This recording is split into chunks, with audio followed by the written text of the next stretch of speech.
potency, Briar Milk, and Nescafe Creamy White.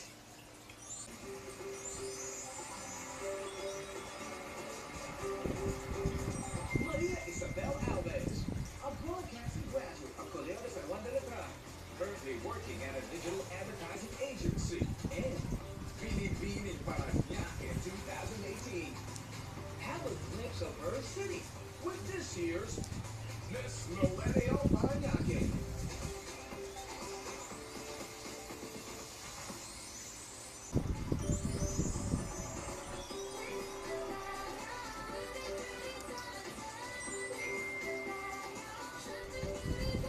Hello, Dabarkas! Kumusta po kayo?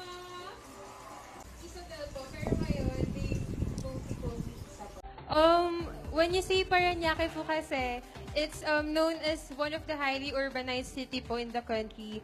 But it's also diverse po kasi even though it's an urbanized city, it's also rich in culture and history. So, despite being urbanized, mayaman rin po kami sa heritage. So, mula sa pagiging isang coastal area hanggang maging one of the country's most dynamic city, itutur ko po kayo sa aking mega city by the bay and a city rich in culture and history. Kaya tara na mga Dabarkads, tara na mga kuya at ate, para na sa Parañaque. I am Maria Isabel Alves, your Miss Millennial Parañaque City. Halina't itutur ko kayo sa aking mega city by the bay and a city rich in culture and history. Kaya tara na mga kuya at ate, para na sa Parañaque. Nandito tayo sa bulungan sa Barangay Laweta na kung saan nagbubulungan ang mga tao upang makipagpresyuhan at makipagtawaran ng mga isda. Nagbubulungan sila, Dabarkads! Nestled at the heart of Parañaque is a hidden nature reserve. Ito ay ang La Papachea. Sa kahabaan ng Quirino Avenue, masisilayan ng St. Andrew's Cathedral. Dito matatagpuan ang pangatlo sa pinakamatandang imahe ng mahal na birhen, ang Nuestra Señora del Buen Suceso.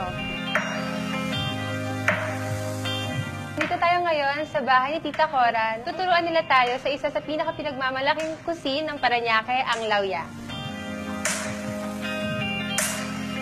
Dabarkads, ang sarap ng lauya, lalo na pag may kasamang ensaladang talong talaga.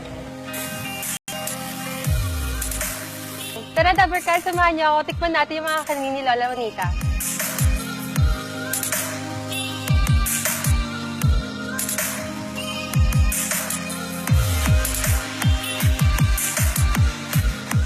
Mga Dabarkads, andito tayo ngayon sa Tribesman Product Enterprises.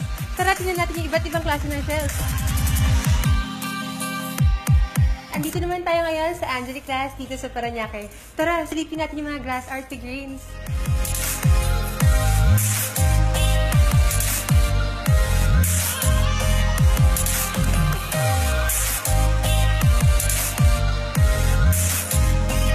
Tunay ngang true at hindi peke ang aking Parañaque.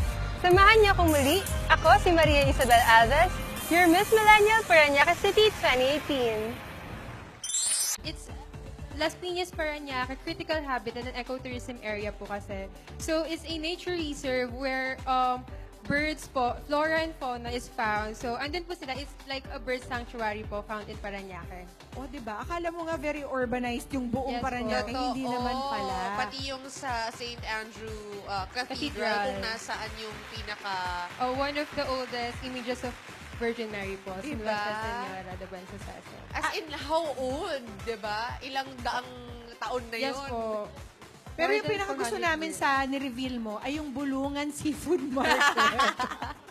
Ako din po, favorite ko po yun sa lahat ng pinuntahan ko. Kasi dun po sa Bulungan, actually first time ko lang din po makapunta. So, kaya po siya Bulungan kasi yun nga po, from tradition, nagbubulungan po yung mga bumibili, tapos yung nagbebenta po, dun po niya binibigay sa highest bidder or yung pinaka-bibigay ng reasonable price po. Parang ino-auction. Yes po. Anong oras nagsisimula ang activity doon? Dapat po talaga madaling araw, like around 3 a.m. po. 3 a.m. pa lang, dapat nandun ka na para hindi ka Yes po. maubusan. So, unahan din siya, no? Opo. Siguro baksakan talaga. Yun ba, Isa, parang sa ibang seafood market sa ibang mundo, meron din mga restaurants na nakapaligid? Actually po kasi, yung bulungan area namin is different po dun sa seafood market. So, Bulungan po, mostly yung baksakan talaga. And yung seafood market is mostly found din sa Baclaran area naman. Tapos sa taas nun yung seafood paluto. Doon ka pa Yun, doon may kakain. seafood paluto. Doon Yun ang tayo. masarap.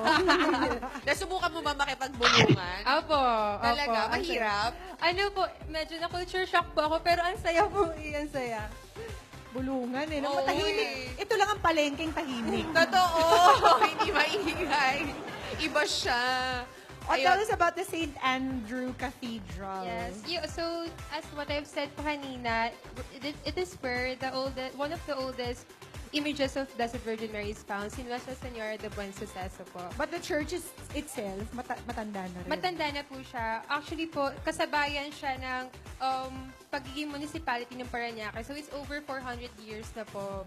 Atis Tapa po, it's one of the oldest tapas na matatagpuan sa Parañaque. So, pag nabing tapa sa Parañaque, Matis po talaga. Pati yung barbecue. Yes po, barbecue, meron din po.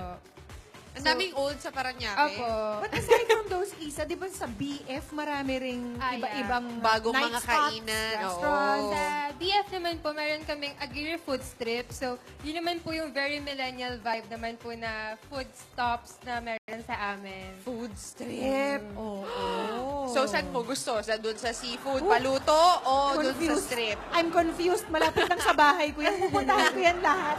Kapit-bahay mo lang yan. Ang Miss Millennial Philippines po ay hatid sa atin ng Pride with Fabric Conditioner. Ituloy ang bango with Pride. Vitamilk, balik bote, feels good. At ng Nescafe Creamy White, mas masarap ang buhay pag walang pait. Mas masarap bumangon pag may Nescafe Creamy White. Tatanggap pa si Isabel ng gift pack from Potency, the beauty of immunity. Dabarkads, follow Isabel on all her social media accounts to have an exclusive tour of Parañaque. Ngayon po, natunghayan natin yung ilan lamang sa mga tinatagong treasure and yaman ng aking Parañaque. So, napatunayan din natin true at hindi peke ang aking Parañaque. So, sasamahan ko po kayo. Muli ako si Maria Isabel Alves, ang iyong Miss Millennial Parañaque City 2018. #MMPH para sa Parañaque. Oh, teka, bakit? Asan si Miggy? Di ba si Miggy dapat magbibigay ng flowers?